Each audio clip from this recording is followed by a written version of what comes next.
స్థానిక ప్రభుత్వ ఉన్నత పాఠశాల సాలూరులో పాఠశాల యాజమాన్య కమిటీ ఎన్నికలలో 259 మంది తల్లిదండ్రులు పాల్గొనగా అక్యాన ఈశ్వరమ్మను చైర్పర్సన్ గాను వైస్ చైర్మన్ గా కె రామకృష్ణను ఎన్నుకోవడం జరిగింది.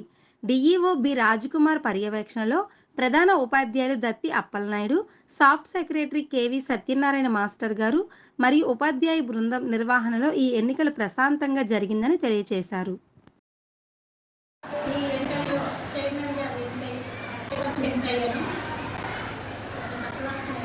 నా పిల్లలకు కానీ అంటే పిల్లలంటే మొత్తం స్కూల్ పిల్లలందరూ కూడా నా పిల్లల కింద వస్తారు. వాళ్ళందరి పట్ల కూడా శ్రద్ధ కలిగి ఉంటాను.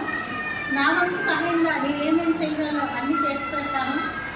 డొనేట్ చేయడానికి దాఖలని ముందు సార్ చెప్పారు కదా, అది నేనే కాదు, మీరు కూడా కొంచెం ప్రయత్నం చేయండి. అంటే డోనర్స్ చాలామంది ఉంటారు చేసేవాళ్ళు. స్కూల్కని కాకుండా నార్మల్గా కూడా చేసుకుంటాను. చాలామంది హెల్ప్ అంటే ఎవరు కూడా వెనక్కి ముందుగా చేస్తూ హెల్ప్ చేస్తుంటారు. కాబట్టి ప్రతి ఒక్కరు కూడా ఈ విషయంలో సహకరించాలని కోరుకుంటున్నాను.